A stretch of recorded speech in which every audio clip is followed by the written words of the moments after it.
Welcome to Unsilent with your hosts Dave and Brian. This is not another current events podcast. We are digging deeper, diagnosing, and discussing what's really going on today, how we got here, and providing observations for future generations.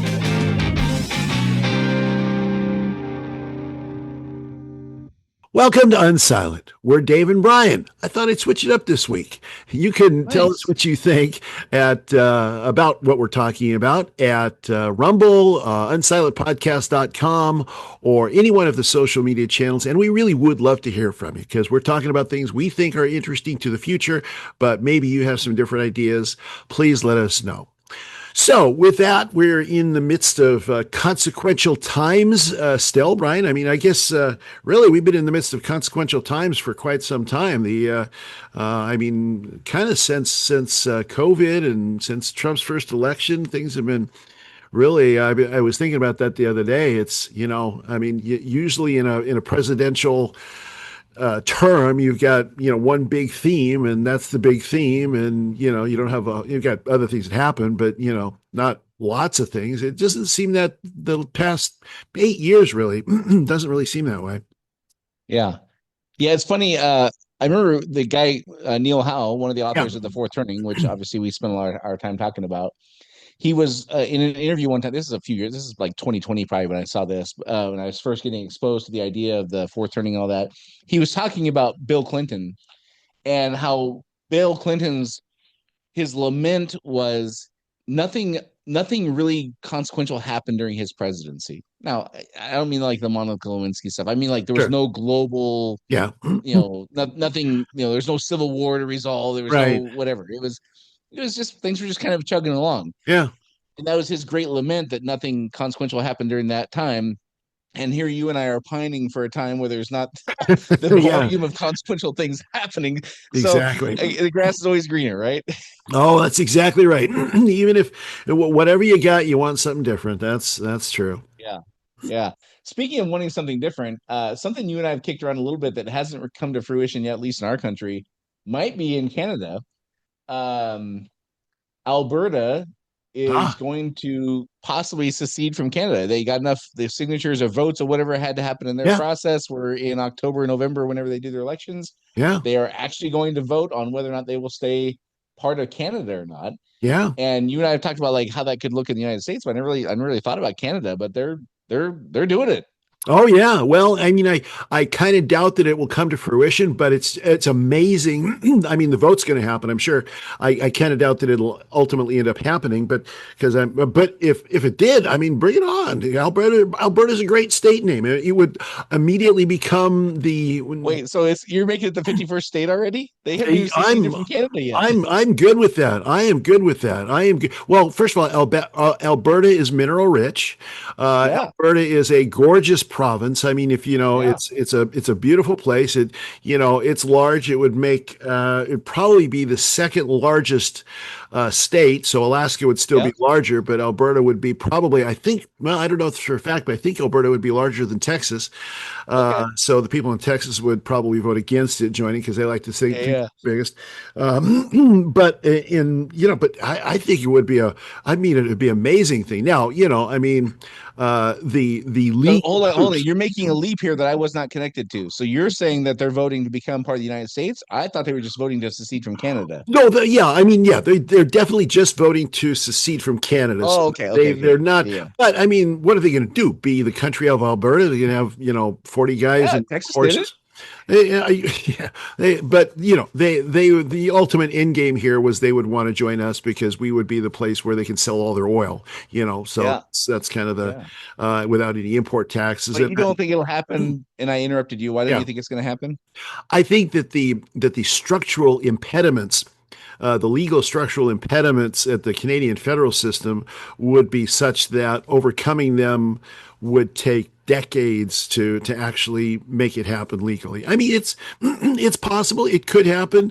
I just think that the bureaucracy is such that it would be really, really hard to actually pull it off. I mean, even if, and the other reason I don't think it will ultimately happen is while there will be enough votes to get it on the ballot so that they can run, I think it's a referendum, while there will be enough votes to do that, I don't think there will be enough votes to actually do the entire secession when it comes down to it. I think it'll, I think it'll fail just because there's, first of all, there's their population, like a lot of places, is aging.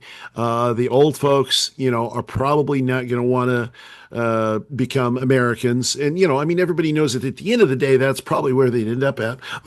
So they're going to vote conservatively, quote unquote. And so I don't think there'll be enough ultimately to make it happen. Now, if they, I could be wrong. I mean, it could, these are wild times, and the idea that something that 5 years ago was a complete impossibility actually happens now is strong. I mean, it's a lot stronger than it was. So, who knows? It could happen. It feels like there's going to be a race. Yeah. It feels like there's going to be a race. So who's going to be the 51st state? Because you got now them in the running, but you have Venezuela in the running. You got Greenland in the running. You got Cuba in the running. Yeah. Who am I missing? There seems like there's another one. Well, I think those are the main ones. Yeah, there's an assortment of options we have here. So they might have to sell us on who gets to be 51, 52, and 53. And I mean, we should probably just take them all. Why don't we declare, rather than United States of America, it can be America, period, and it's the entire Western Hemisphere. Let's just go for it. I mean, everything. Maybe we can leave South America by itself. So maybe draw the line at the Panama Canal. We'll take everything from the Panama Canal to the Arctic south of the Panama Canal, so we get that, of course. Yeah, just south. Yeah, exactly. Just south of that, and they're up to the Arctic Circle. That's us. Yeah. Everybody else, China and Russia can fight over who gets Iran. Yeah, they can, and the China and Russia, they can have Europe, whatever. Right. Have two countries in there'd be three countries in the world. There would be, four countries. So there'd be China and Russia in their sphere of influence taking over Asia and Europe. So Russia can have Europe, China can have all of Asia. I don't know what we do with Australia. It'd probably maybe be on its own. You'd have Africa as a country. You'd have let's see what else. This all works where you're going right until you get to the Middle East. Then it all falls apart. Yeah. Then there's the Middle East, and it screws everything up like it always does. Yeah, exactly. Yeah. Well, I would be willing to say this. I have no idea what the country's international borders are going to look like 10 years from now, but I can say with a high degree of certainty it won't be what it is now. No, I think you're right. Yeah, I do think you're right. I think the things are changing and such. And if you look at the borders around the world right now, they're all completely artificial. They're all completely, war based. They're based on what happened after the last two world wars. I mean, so there's tons of boundaries that make zero sense at all. I remember, this is a rather obscure one. I've told you before, I visited Albania and Macedonia, and so like when I'm over there, there's the way they drew those borders between those two countries is completely stupid. It isolates certain people. That there's certain people there that in Macedonia that should be Albanians. I mean, then you've got Greece, Macedonia, the borders in Africa. I mean, the borders in Africa are moronically dumb. They should be really, I mean, people groups, language groups. If you could make, I've said before, I thought that the Middle East, the best thing could happen was if everybody got amnesia and they forgot why they're mad at everybody else. Right. Well, same thing's true in Africa. If you take the entire continent and say, okay, everybody forget why you're mad at your neighbor, and let's redraw the borders based on ethnic and language considerations and religious considerations, just redraw the borders on that. It would look completely different than it does today. And it would probably be, I dare say, more peaceful than it is today. You know, Yeah. Because all of the borders, those are colonial borders. I mean, I'm not one of these believers that says, if we just left everybody alone, they'd be fine on their own. The colonialism is the greatest sin of humanity. Well, colonialism is the constant of humanity and nations throughout all of human history. I mean, I was Right. as a side note, I was reading in the Old Testament recently. And there's a passage that talks about King David, and it says, and it was springtime, the time that kings go to war. So, Yeah. in the old days, everybody went to war with everybody. It was just what you did because you had to Yeah. expand the nation. It's just like, we have basic things that are part of our lives. In their lives, you go to war. It's not, you don't try to avoid it. You just do it if Right. you're strong enough. And, so most of our borders in the world right now are borders that were drawn as a result of wars and a result of negotiations after the wars of who's in charge of who. Just like, after World War II, and you've got West and East Germany, it never made any sense. It was always Right. stupid. Well, especially Berlin, because Yeah, West Berlin was like a little island in the middle of this whole communist yeah, area. Like it yeah. made no sense. Yeah, it made completely no sense. So maybe I would think, I think it's going to take a long, long, long time. It might take centuries, but I think at some point in human history, assuming that we survive that long, there will be sensible borders across more sensible borders than there are today. I would hope that some of that begins now, and I would hope that some of it begins without bloodshed, although people are always, blood and soil, blood and soil. They're always, this Yeah. is my land. It's like, look at the United Kingdom right now, and they're in complete disarray. I mean, you've got what's happening in Wales, what's happening in Scotland, the elections that just took place there speak towards further fragmentation of the different, countries within the United Kingdom. And it all makes no sense because they become weaker as they fragment than if, Yeah. Wales stayed with England as an example. But, it's all about blood and soil. Yeah. Yeah, I kind of look at the how countries will evolve. My prediction would be it's no different than how companies evolve, which is you'll we will end up in someday, again, could be centuries from now where there's only 6 countries or 8 countries in the entire globe. Yeah. And then 1,000 years from that, we'll have hundreds of countries again because they've all would have fractured, and then the cycle will start. Like The it's cycle. just Yeah. like, yeah, that's Sears and Roebuck goes away, this monster, because this little upstart Amazon comes along. Well, it's gonna Right. be the same thing for geographic borders Yep. and regimes and all that. Like Yep. they'll consolidate power, and then they'll start losing it because they do dumb things when they have all that power. Like Exactly. It's just predictability because the one thing that never changes, and that's the fundamental basis of human nature. right, right. So the only chance that would be that would go away is if we become one with AI, and then AI just uses logic to draw these borders, and then we just have one government for the whole globe, and then now we're in a whole different Now we've direction. got utopia where we're all living in the matrix. Maybe we're already there. Who knows? Speaking of the international order, we'll get to Trump's visit to China here in a second. But I did see this story here. North Korea has figured out how to prevent themselves from becoming the next Venezuela or Iran. Oh, really? I don't know if you heard this or not. They changed their um either their constitution or their law, or like it was a meaningful change that if something happens to Kim Jong Il, if he becomes incapacitated because of a foreign attack, Yeah. whether he's killed or just like severely disabled, a nuclear strike launches automatically and immediately. No further orders are needed. This revision was adopted in March, right after the U.S. Israel strikes wiped out Iran's leadership in hours. So for every action, there's an equal and opposite reaction, right? Yeah. So we took out Venezuela in 17 minutes or 30 minutes or whatever that was, Yep. and then we did the thing on Iran, and North Korea is like, well, we only one way to prevent that.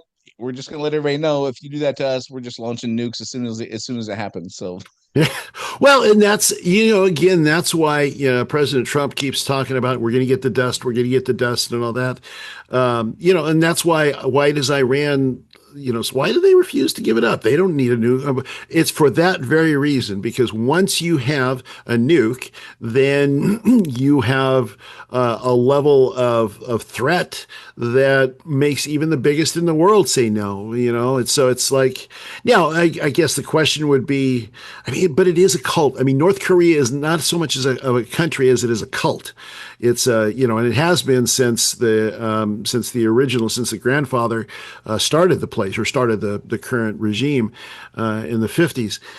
So it's, would they really, you want to think about it, it's like, okay, would they really push the button if that happened? If the dear leader, quote unquote, is dead, would they push the button? I kind of doubt it. Now, well, what if his sister, I think it's his sister that's next in line, would she do that? Well, she would be, as an act of self-preservation. I don't think so, because she does that and she's dead.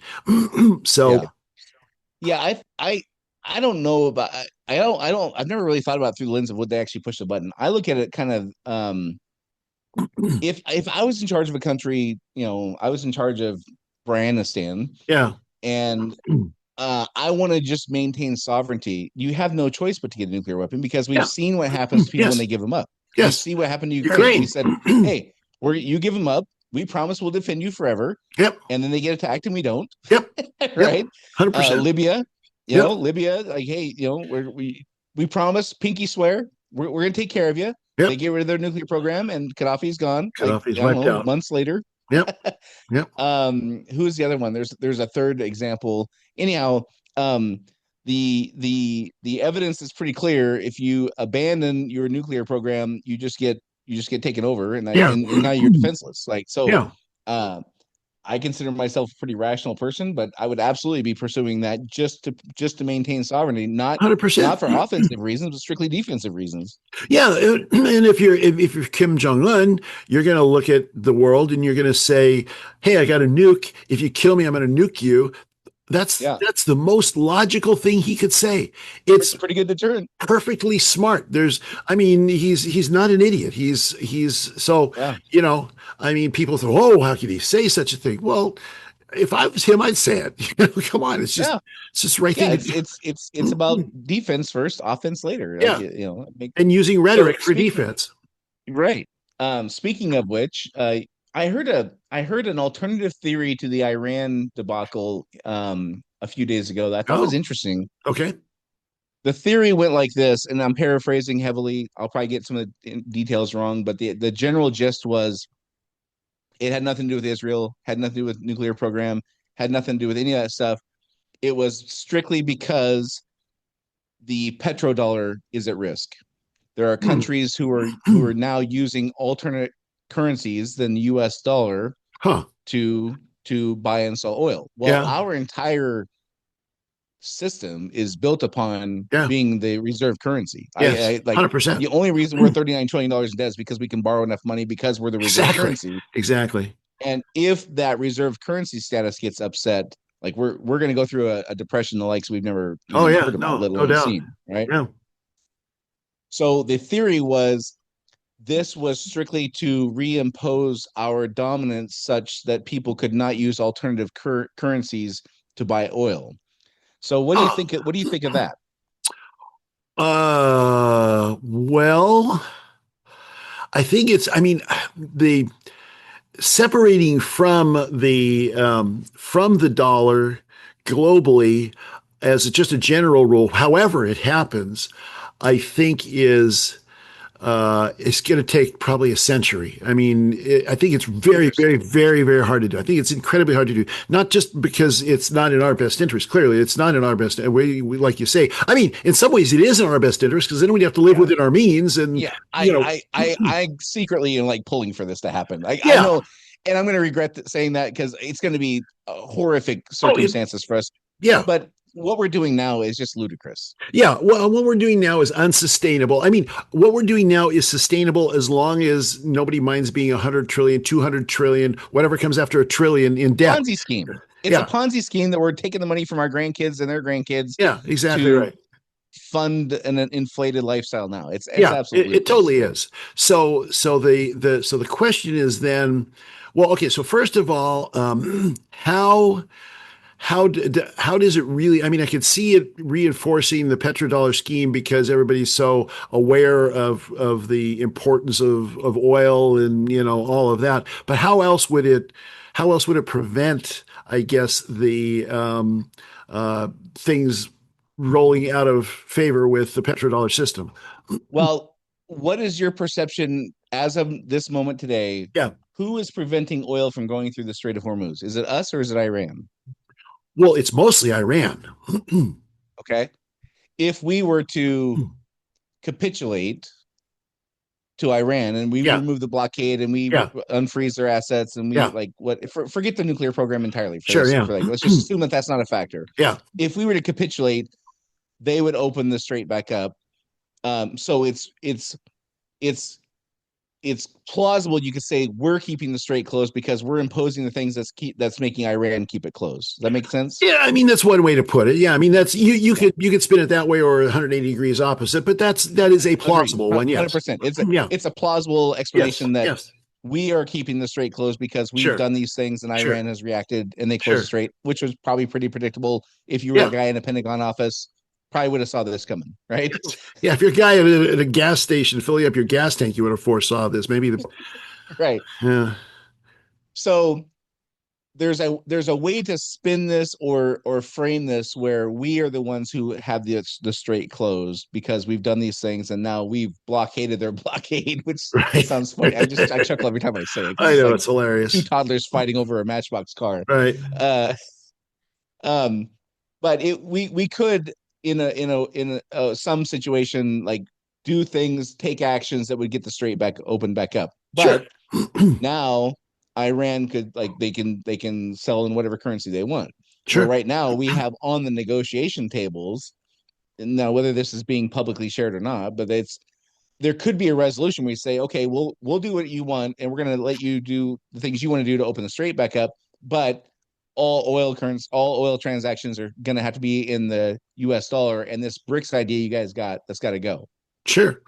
Well, I mean, I think that could happen. I don't know that they really care so much. I mean, I don't think the Iranians really They care. The oh I Iranians, yeah okay yeah, I don't yeah think they would care kind of one way or the other. I mean, in some ways they would because obviously they've been at war with us for 50 years. So, they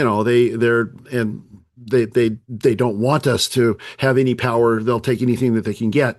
yeah So yeah, I mean, and that it's certainly true that if we capitulate to everything they want, which we won't, there's no possible way that'll right happen. But if we were to capitulate to what they want, yeah, they would open it up. But on the flip side of that, their reserve currencies, all the stuff that we've got frozen, are in dollars right now too. So, and see, this is the thing that makes any move away from dollar as reserve currency difficult because everybody's got it. I mean, China has got like $10 trillion of US denominated bonds. I mean, so yeah right. I mean, but they're selling them at a pretty high pace, and simultaneously yeah. China and other countries are amassing physical gold reserves and Yes, they physical are. silver Yeah. reserves that we have not seen ever. No, it's Like the true. volume of physical gold that China has been buying for the last 3 or 4 years, Yes. it's insane. Yeah, Like it compared to is. what normal used to be. Well, and that's why gold is so expensive right now. Of course, the other thing about gold is that it's such a limited commodity. I mean, this is the X factor in all of this over the next century is the asteroid belt. That's the Yeah, X factor in all this because whatever we yeah, find stuff out there that we don't have here, and that's going to oh, change yeah. all the economics of Earth. That's the only Yeah, the only way we get out of we this. found a comet that has 70 quadrillion dollars worth of diamonds on it like 6 months ago or something Yeah, like yeah, that. exactly. Which instantaneously changes the industrial outlook Yeah, of planet Earth and instantaneously makes diamonds worthless. yeah. And the same thing's true with other. If you ever get just a rabbit trail for a second. If you ever get a chance, it's a Ronald Moore series. I think it's on Prime, Amazon Prime. It's called For All Mankind. And have you heard of that? Uh-uh. Well, it's fascinating. It posits, it's an alternative history kind of show, and I'll get to the connection here in a moment. And in that show, they posit that in the alternative history is that the Soviets were the ones that landed somebody on the moon before we did. And that Okay. changed and that one thing changed Yeah. all of history from then on Sure. out. The Soviet Union didn't end up falling. We had bases on Mars by the late 1990s. Okay. And we're mining the solar system, and we found some new minerals out there that didn't exist on Earth that completely changed it. And so it's a Ronald Moore series, same one that did Battlestar Galactica and a variety of others. And it's done incredibly well, but they point to the fact that once we get into space, then like for our debt and for all of that, it could end up being essentially wiped out by what we literally find in the asteroid belt, because it could change our ability, it could change the abundance factor on Earth by, factors of 1,000 or 1,000,000 or something like that. But Yeah. all of that to say, if that doesn't happen, I mean, it's going to happen eventually, but if that doesn't happen, then I still think it's, even with gold being there, gold can't be the reserve currency of planet Earth because there's not enough of it. There's just not enough of this stuff. Even, I heard one time, if you take all of the gold in the world, what was the size? It was like 5 Olympic swimming pools, Interesting. Okay. bottom, Yeah. something like that.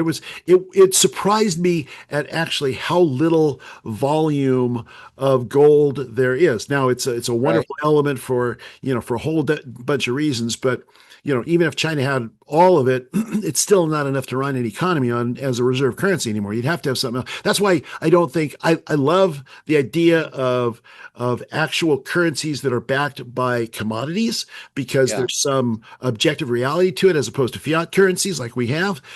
But with 8 billion people on the earth and the size of the economies, I don't think we're ever getting away from fiat currency until some new kind of minerals discovered in abundance. Yeah. Well, the reason I was kind of fascinated by that theory was, it was a theory I could at least wrap my head around. Even if I don't agree with the idea of going to war for the sake of preserving the empire, I could at least understand it. Yeah. Where the options for explanations we have now, I can't really understand. Like, okay, we decimated their nuclear program in June last year, and then fast forward 8 months later, and they're 2 weeks away from having a nuke. Like that doesn't really hold water. Yeah. The idea that Israel was just going to do it anyway, so we had to, that didn't really seem to hold water. No. Like none of the theories we've been given make sense. At least this one, I was like, okay, I may not agree with it, but I at least get it. Well, I tell you, so you're familiar, obviously, with Occam's razor, right? The simplest explanation is usually the best. Occam's razor in this situation, I've come to the conclusion, explains it better than anything else. Cool. Lay it on me. What you got? Trump's ego. Yeah, as you were saying, seriously, no, 100%. As you were saying Occam's razor, I was like, well, then the answer is always just ego, because that's always. It's 100% Trump's ego. He's like, Venezuela that way. Well, hey, there's Iran. Let's go get Iran too. And all the people around. I mean, we've observed about the how his cabinet and everybody else around him. They're like, they're all basically saying, oh God, how much longer is this going on? But they're going to do everything that they need to do because he's got the power. He's got the power, right? Doesn't matter if the king has no clothes, he's got the power. And so they're like, yeah, Mr. President, that's a great idea. And then they're all in the back room talking to each other. How do we make this not go very badly? How do we do what he wants without it not going badly?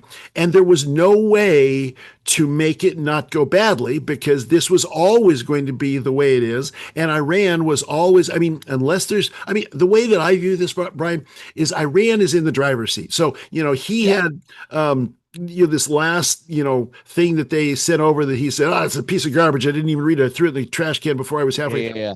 They said, okay, you have to pay us reparations. That's not going to happen. That would have to be $100 billion for all of the schools and the factories. At least destroyed. Yeah. So we control the strait. No, don't talk to us about nuclear dust. Don't want to talk. So all the things that are so outrageous that why are they? And people say, well, how can they think? Because they know that they got us by the short hairs. They Yeah. know that as stuff sits right now, unless somebody pulls a rabbit out of their hat, then they're going to come out better off than they did before. Because one, they've been preparing for this for 50 years. Two, Yep. the only way that you can't do this with air power. We should have learned that. You can't do it just with air power. Doesn't matter. You kill all their leaders. They got 91 million people. You got probably a million people ready to step in. It's just so Occam's razor. The reason we did this is Trump's ego. That's it. That's the end of this. Yeah. I think you're spot on. I would add a couple ancillary factors that are not the main one. I think you're right. The main one is his ego fed by real and embellished successes, Yeah. meaning he legit did solve a problem in the two countries in Africa. I can't remember which Yes. two countries it was, Yeah. but that he legit did do that. He did. And there's Yeah. other war, he says he's resolved 8 wars. Eight. Yeah. I Okay. said, yeah. Some of those legit, some maybe, Yeah. okay, Yeah. you're stretching the truth. But anyhow, in his mind, probably he solved 8 wars, so he's the guy who just gets things done and like Right. whatever. Right. So I fully believe that. I also think they dramatically underestimated Iran and their Yeah. abilities Apparently. to do. I think that for sure. Yeah. That's a thing. And then the other thing I would say is I was thinking about this the other day. What like if we consider ourselves, and I would argue we probably are the greatest military force on the planet, right? Certainly. Yes. Absolutely. However, if you look at what is our winning percentage of wars since 1946? That was the last one. Really, that was the last I one. mean, we're over, right? We're Yeah. over. We didn't win Korea. We didn't win Vietnam. I guess we probably won in Grenada. you know, Yeah. More or less. Yeah. Yeah. um, since World War II, we have not had a real victory. Oh, Afghanistan disaster. The first Iraq war, okay, we probably won that. So I would give us one there, but that actually caused more problems. So yeah. it depends which time Got horizon ISIS you're out of assessing it. a win or not. Yeah. Yeah. The second Iraq war, no, we lost. Afghanistan, we lost. Like all, and why did we lose all those wars? My thought is because in World War II, the population was absolutely committed and on board with doing that. We had Yes. to go beat Japan. We had to go beat Germany. Germany. Yep. After Pearl Harbor, the population was in. Yep. Since then, there's not been a single war except for that one, the first Iraq war, where we went to Yeah. get Kuwait out, which I would argue we won that one. Yeah. No, we did. That's That's true. the Yeah. only one that we had overwhelming public support for. Right. Not for Korea, not for Vietnam, not for Iraq too, not for Afghanistan. We're over in all the Yeah. wars we've been in with no population support, and I think they keep not considering that factor. Well, you're right. I think what the factor that gets considered is we haven't we haven't won them, and we haven't really lost them either because we haven't lost any territory, right? I mean, so Right.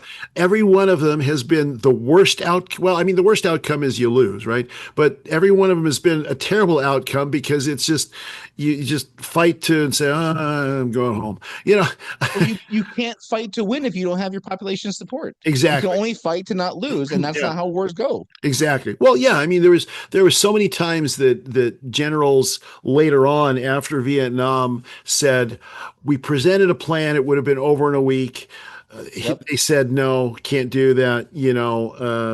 So every one of the LBJ said no, we're not going to do that.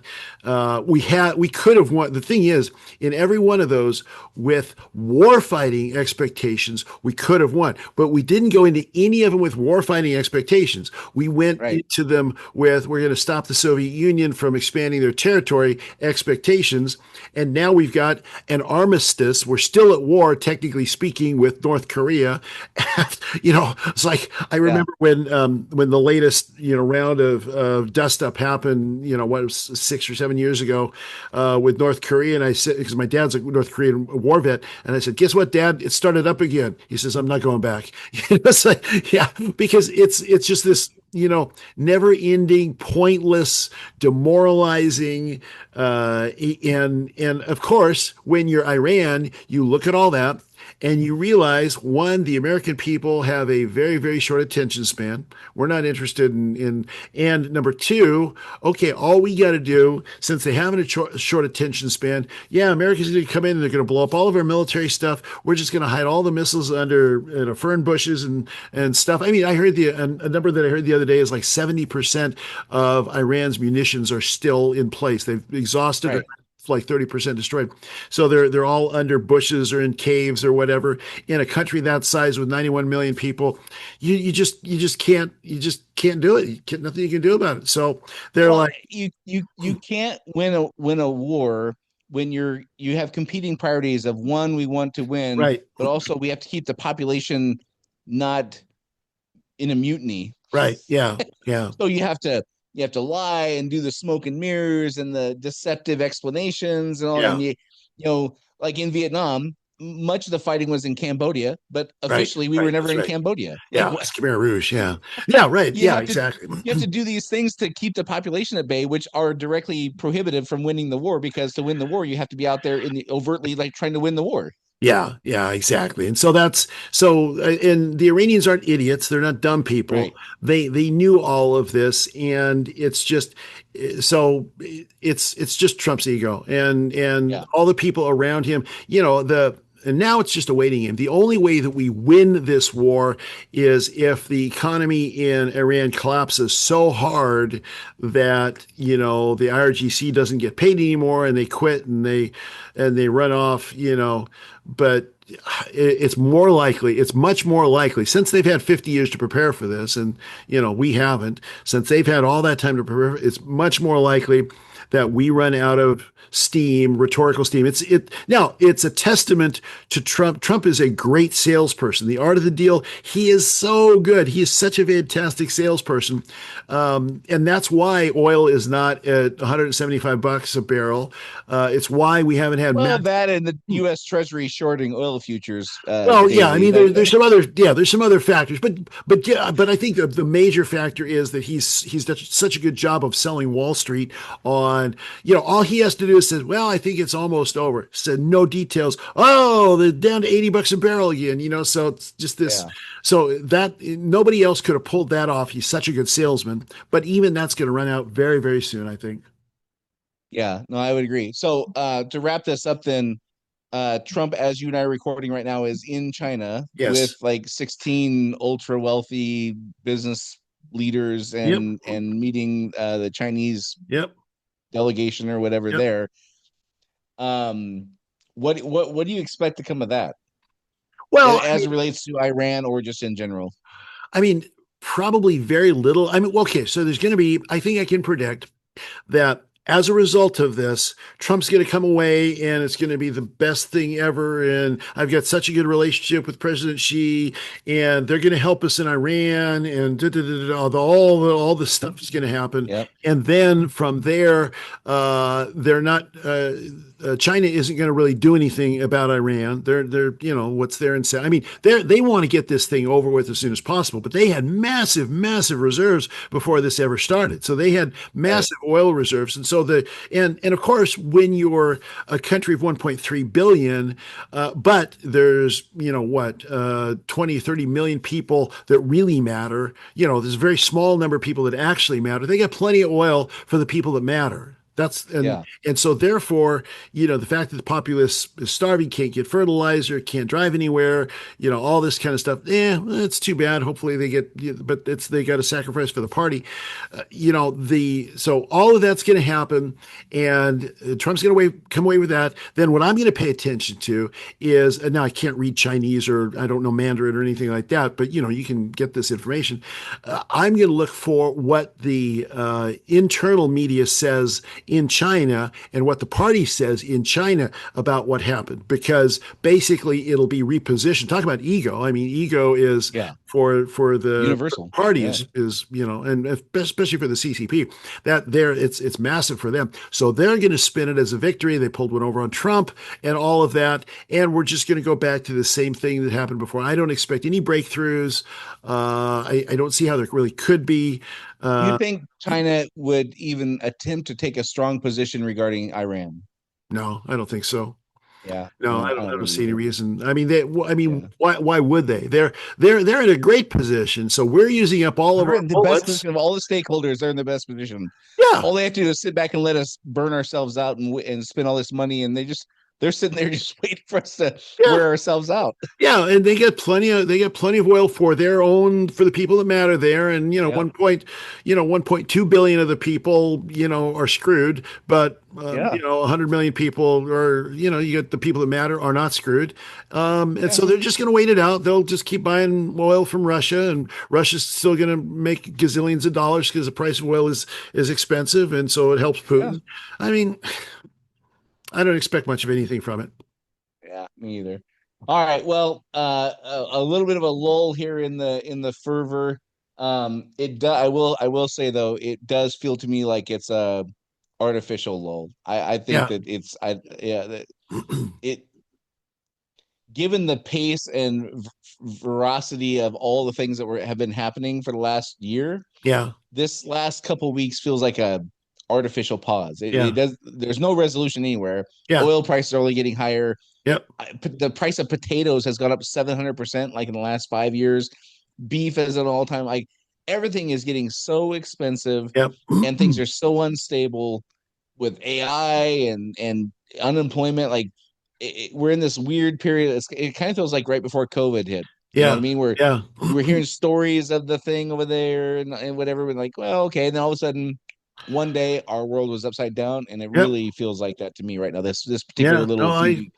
I think you're right. No, I think you're right. Yeah. We can end on that cherry note. How about that? Yeah, well. I mean, again, like you and I keep saying, like these things have to happen, and it's not Yeah. fun to go through. But after it's over, we're gonna look back and say it's the best thing that could have happened to us, and I Exactly. firmly believe that. No, I think that's Yeah, true. Exactly. I agree. yeah. All right. Well, as Dave said in the beginning, we're trying to explain to future generations what it's time to go through this tumultuous period, as we are certainly going to look back and wonder what the hell is wrong with those people. And Dave and I are trying to explain what it's like to live through this. And if you think we got some especially right or wrong, tell us on unsilentpodcast.com, or Rumble has a great comment section. Until next week, this is Dave and Brian signing off. See you next week. Do you want to be unsilent? Make your voice heard on our social media channels and share where you think we got it right or wrong.